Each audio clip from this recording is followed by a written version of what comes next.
세상을 바꾸는 힘. 최영일의 YTN 뉴스 정면 승부.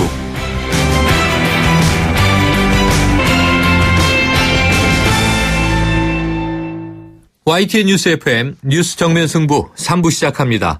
새누리당 비박계가 집단 탈당을 결정했습니다. 사실상의 분당인데요. 조기 대선이 가시권에 들어온 상황에서 사당 체제의 부활, 그리고 반기문 유엔 사무총장의 사실상의 출마 선언까지 더해지면서 대선 구도는 급격히 요동치고 있습니다. 한편 이 박근혜 최순실 국정농단 의혹을 수사하는 박영수 특별검사팀 오늘 공식 수사를 시작했죠. 첫날부터 삼성을 상대로 전면전을 선포하는 등 과감한 행보를 보이고 있는데요. 잠시 후에 수요 스페셜 새 남자의 정치 수다에서 관련 주제로 다양한 의견 나눠봅니다.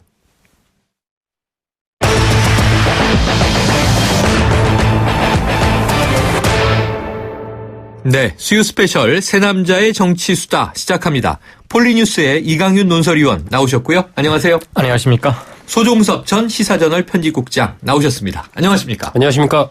자, 오늘 이 얘기를 안 할 수가 없네요. 먼저 이 헌정사상 초유의 보수당의 분당, 이 사태가 벌어졌고요. 새누리당 비박계 의원 35명 오는 27일 탈당하겠다. 자, 이런 선언이 나왔습니다. 네. 탈당이라고는 합니다만 사실상 분당인데요.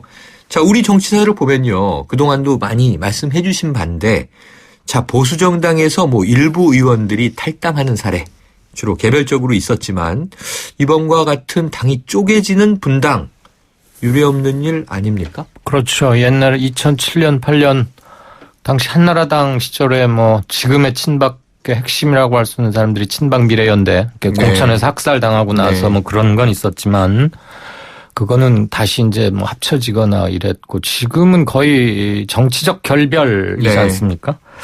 사람 숫자 35명 정도 예상했던 것이긴 한데 생각보다 많기도 하고 기대보다 적다고 할 사람도 있을 거예요. 어쨌거나 겨우 원내 교섭단체를 구성하는 수준은 훨씬 뛰어넘었다. 그다음에 이번에 완전히 끝을 서로가 확인하고 갈라선 것이어서 우리가 그냥 부르기 쉽게 보수 이래왔지만 다시 한 살이 되기에는 화학적으로 합쳐지기에는 굉장히 힘든 거 아니냐. 그리고 이제 원내 교섭단체는 이미 확보를 했으니까 내년 1월 10일경에 중앙당 창당을 완료한다고 하는데 그러면 사당 체제로 가지만 조금은 조심스러운 예측이지만 과연 대선 후보도 4군데서 다 낼 수 있을 것이냐. 네. 저는 좀 그러기는 힘들지 않을까. 설령 지금 친박계로 남은 새누리당에서 대선 후보를 내더라도 파괴력은 굉장히 적을 것 같다. 네. 그렇다고 보면 대선까지 상당한 앞으로 정치 지형의 변화 요소는 있지만 이게 근본적으로 대선 판도를 완전히 뒤흔들 만큼의 파괴력을 갖기는 좀 힘들지 않을까 그런 생각은 듭니다. 그래요. 소 국장님 오늘 어떤 평가 해주시겠습니까?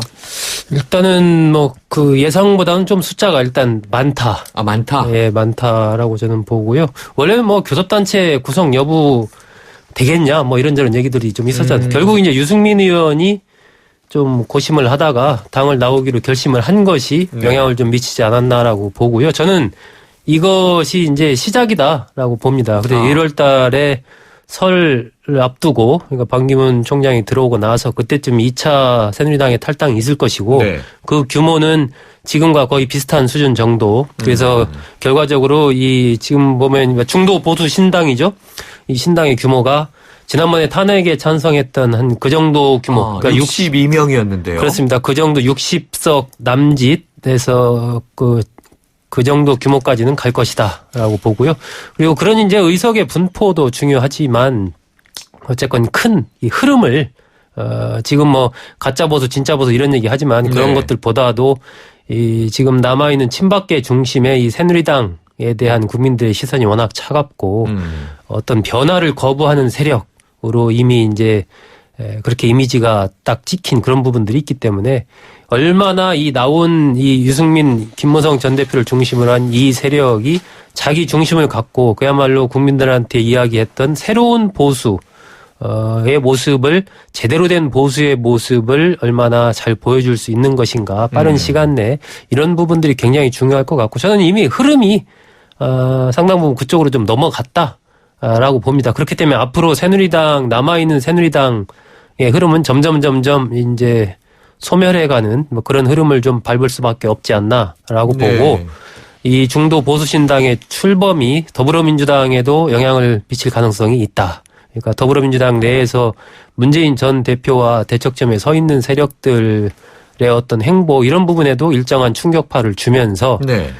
이것이 앞으로 펼쳐질 대선 전국에서 뭐 개헌과 함께 이 정계 재편의 하나의 지금 큰 균열이 시작됐다. 저는 그렇게 생각합니다. 자, 이제 시작이다. 근데 두 분 지금 공통점은 새누리당, 그러니까 친박계만 남는 거죠. 그 미래를 좀 어둡게 전망하셨는데 오늘 제가 보고 이 좀 흥미진진하다고 할까? 깜짝 놀란 대목이 사퇴했습니다만 이정현 전 대표가 자, 소가집을 나가는데 송아지를 잉태해서 돌아올 수도 있다. 이런 표현을 했어요. 이거 좀 아니란 겁니까? 낙관적인 겁니까? 둘 다 같은데요. 네. 사태의 심각성을 모르는 건지 아니면 이런 큰일 당하면 한마디씩 해서 제목 뽑힐 용으로 뭐 재밌는 말을 해야 한다는 강박관념이 있는 건지는 모르지만 새끼를 베서 들어올 수도 있다. 이 말은 뭐 큼직막한 대선 후보거나 뭐 아무튼 정치적 자산을 늘려가지고 다시 합칠 수 있다. 이런 기대로 해석하는 거 맞는 거 아니에요? 네. 그런데 객관적인 조건 어느 걸 따져보고 대입해봐도 그럴 가능성은 대단히 희박하다고 보고 네. 반기문 총장이 귀국해서 당분간은 뭐 밖에 좀 중립지대에 머문다고 하더라도 결국은 요번에 요번에 분당한 이 그룹들과 합치게 될 가능성이 훨씬 높지. 높다.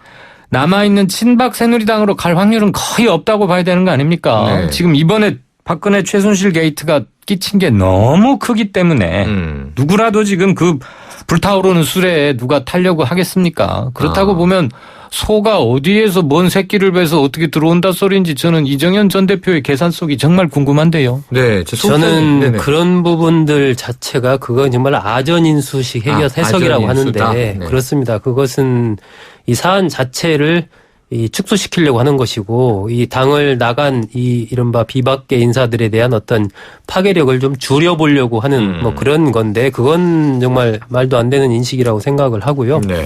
저는 새누리당의 친박계 인사들만 남아있을 것이다라고 좀 아까 앵커께서 말씀하셨는데 네. 용어가 조금 바뀌어야 될 것 같습니다. 네. 친박계가 아니고 이제는 그러니까 이른바 진박이라고 하는 지난 총선 때 기억하실 텐데 친박 중에서도 더 진골 친박. 그렇습니다. 네. 친박계 의원들만 남아 있을 것이고 이미 친박계 의원들로 분류됐던 사람들 일부도 뭐 많이 바뀌어서 지금 이번에 탈당 명단에 들어 있는 사람도 네. 있고 이런 식으로 좀 더 규모가 축소될 것이다라고 좀 그렇게 보고 있고 지금 이렇게 분화돼서 대선 앞두고 다시 합칠 것이다. 저는 그 가능성 별로 없다고 보고요. 오히려 이제 새누리당 내의 이 사람들이 이쪽으로 흡수돼 가겠죠. 오히려. 예, 새로운 쪽으로 흡수돼 가겠죠. 왜 그러냐면 지금 이 새누리당 내 이른바 진박계를 중심으로 한 이 그룹들의 대선 후보를 제대로 낼 수 있을까요, 과연? 대선을 앞두고? 그렇게 된다면 이른바 그것이 뭐 이야기하는 불임정당인데 그렇게 됐을 때 물론 국회의원 임기가 앞으로 많이 남아있긴 하지만 오히려 이 상당 부분 이 새누리당에 있던 의원들이 밖으로 빨려나가는 뭐 그런 원심력이 훨씬 더 크게 작용할 가능성이 이정현 대표가 말한 반대로 네. 될 가능성이 더 높은 거죠. 자, 이제 고차 방정식으로 가는데요. 아까 이제 이강윤 선생님 살짝 그 예상 가능성을 점쳐해 주셨으니까 소극자님께도 여쭤보면 네. 그럼 내년 뭐 한 1월 10일 전후해서 어쨌든 이 반기문 유엔 사무총장이 이제 전 사무총장이 되겠죠. 네. 들어오면 귀국하면 이 지금 현재 비박계가 추진하는 신당으로 안착할 가능성이 높다 이렇게 보십니까? 지금 이제 정진석 전 원내대표가 최근에 여러 가지 얘기를 했지 않습니까? 네. 지난번에 이제 비대위원장을 둘러싼 줄다리기에서는 이른바 친박계 지도부가 유승민 비대위원장 체제를 받아들여야 된다. 깔끔하게 네네. 조건 달지 말고 그냥 다 줘야 된다. 이런 네. 얘기 했었잖아요. 그게 결국 안 돼서 이제 이 분당되는 그렇죠. 상황까지 왔는데 지금 정진석 원내대표 오늘은 어떤 얘기를 하냐면 이건 반기문 정치는 명분이 있어야 되고 반기문 총장이 들어오고 나면 여러 가지 변화가 있을 것이다. 나도 고민을 하고 있다. 뭐 이런 얘기를 했단 말이에요. 그러니까 이른바 지금 새누리당 내의 중도 그룹이라고 하는 사람들 거의 한 30명 남짓 되는 거 아닙니까? 네. 그 그룹들에서도 결국 반기문 총장이 들어오는 것과 함께 반기문 총장이 현 단계에서 이 새누리당을 선택할 가능성은 저도 별로 없다라고 봅니다. 아. 그리고 이 지금 새롭게 만들어지는 이 중도 보수신당에서도 꽃가마타기 힘들어요. 반기문 총장도. 아. 어차피 네. 들어온다고 해도 유승민 의원 등과 어떤 치열한 경선 과정을 거쳐야 될 것이고 그런 과정을 통해서 저는 어쨌건 새누리당은 아닐 것이다. 라고 봅니다. 반기문 총장의 네. 선택지가. 자, 이제 원내 교섭단체는 뭐 금방 만들어질 겁니다. 어쨌든 20명이 훌쩍 이제 넘는 인원이니까. 그러면 말씀하신 대로 시점은 뭐 유불리에 따라 잡겠지만 전략적으로 이제 당의 간판을 거는 당명도 정하고 네. 그렇게 될 텐데 말이죠. 한 가지 이제 두 분께 좀 예견 여쭤볼 것이 지금 35명이라는 숫자가 참 미묘해요. 아까 5, 60명도 될 수 있다. 소국장님 말씀하셨는데 당장 지금 원내 교섭단체가 될 때 한 3, 4명만 더 합류하면 국민의당보다 많잖아요. 예. 지금 누가 3당이냐 누가 4당이냐. 지금 민주당이 이제 1당 되는 거 아닙니까? 예. 어떻게 관측하세요? 뭐 두세 명, 서너 명 차이 3, 4당은 그렇게 큰 의미는 없을 큰 것 의미는 없다. 같고요. 네. 그런데 반기문 총장이 귀국해서 유승민 아니건 누구라도 경쟁하자. 그리고 바로 여기서 하겠다.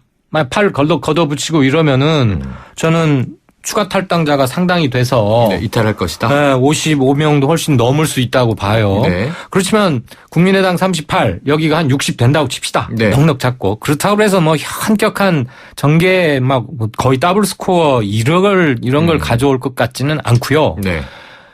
변수가 있다면 개헌이겠죠. 개헌 논의 가지고 어떤 합종 연횡이 이루어지느냐. 민주당 내에서 얼마만큼이 균열하거나 조금 흔들리느냐. 개헌을 고리로 국민의당과 새로 생긴 이 뭐라고 신당이 불러야 됩니까? 어쨌든 네, 비박신당이 네. 어떤 스탠스를 취할 거냐.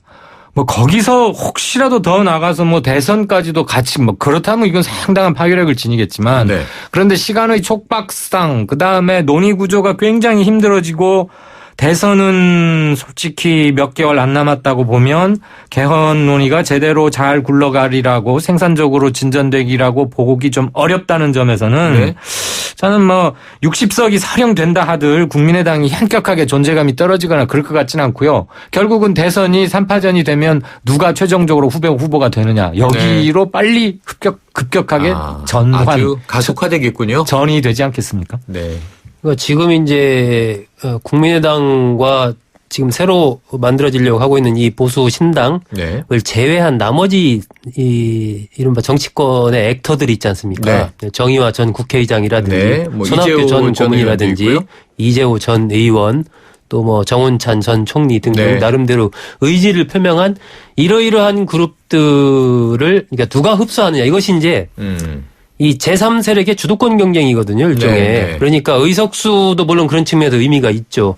의석수도 나름대로 의미가 좀 있고, 예를 들면 그러한 사람들 전부가 예를 들면 국민의당에 다 들어간다. 아니면 이쪽 보수신당에 들어간다. 네. 이 어디로 선택하느냐에 따라 흐름 자체를 그쪽 네. 그룹이 가져갈 가능성이 있기 때문에 아하. 그렇게 된다면은 이제 또 여러 가지 뭐 민주당 내에서도 변화도 있고 앞으로 그러지 않겠습니까? 그러니까 그런 측면에서 누가 이제 이른바 제3지대의 주도권을 쥐느냐 하는 부분들이 국민의당과 또 보수신당 간의 네. 어떤 경쟁이 이루어지겠죠. 자, 가시화된 그림을 분석하기도 어렵지만 제가 여기다 이제 또 예상 변수를 가지고 하나 숙제를 더 드려보면요. 국민의당 김동철 비상대책위원장이 의미심장한 얘기를 했어요. 이 개파 패권주의 때문에 박근혜 대통령도 새누리당도 국가도 어려움에 처했다.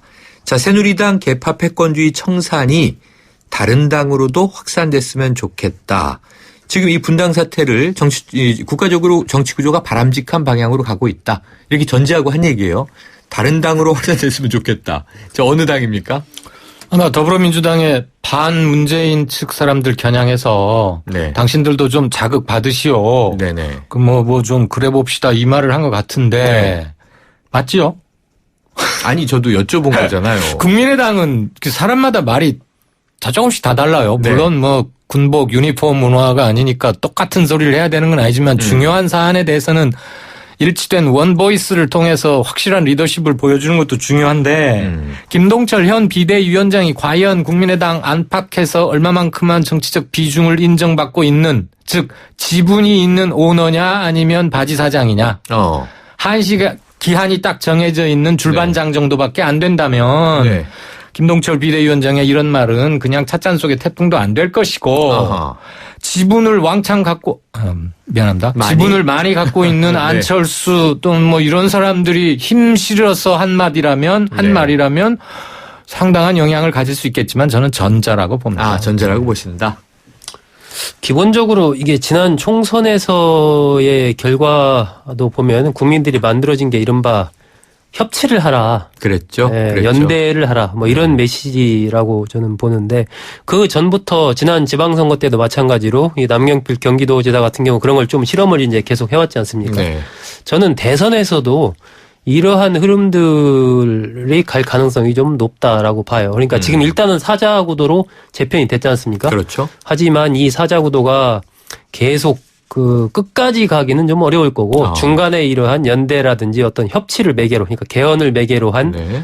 당장 개헌이 안 되더라도 나중에 그런 것을 이제 어떤 뜻을 같이 하는 연대가 이루어질 가능성이 굉장히 높다라고 보고 그런 측면에서 본다면 이 김동철 국민의당 비대위원장이 이야기한 개파 패권주의 청산이 다른 당으로도 확산됐으면 좋겠다라는 이런 맥락은 그러한 부분을 좀 내포한 그런 언급이 아닌가 뭐 그렇게 좀 해석이 됩니다. 그래요. 자, 그러면은 지금 이 아까 주목한 몇몇 중요한 인물들이 어디로 흡수될 것이냐.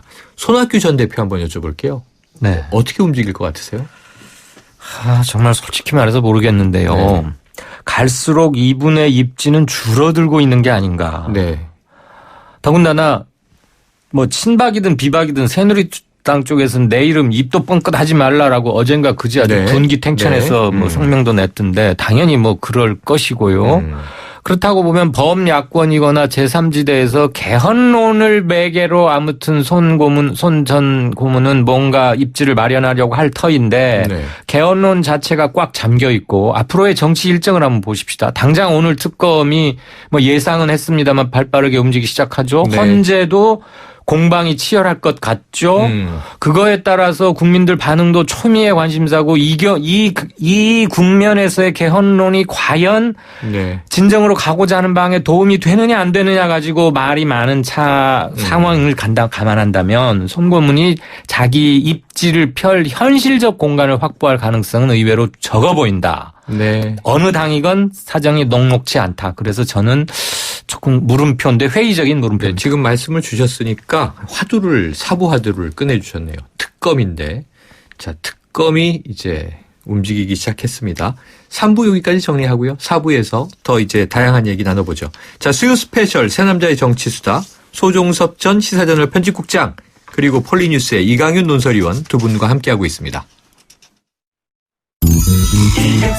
1644 대리운전 1644 불러보자 꽃배달도 1644 전국 꽃배달 배송비 포함 3단 환 54,000원부터 3단 환 54,000원부터 1644 꽃배달 1644 대리운전 1644 올뉴 말리부가 자신있게 선보이는 말리부 프로미스 프로그램. 구매 후 한 달 내 마음이 바뀌면 새 차를 교환 또는 환불까지 놀라운 혜택. 지금 경험해보세요.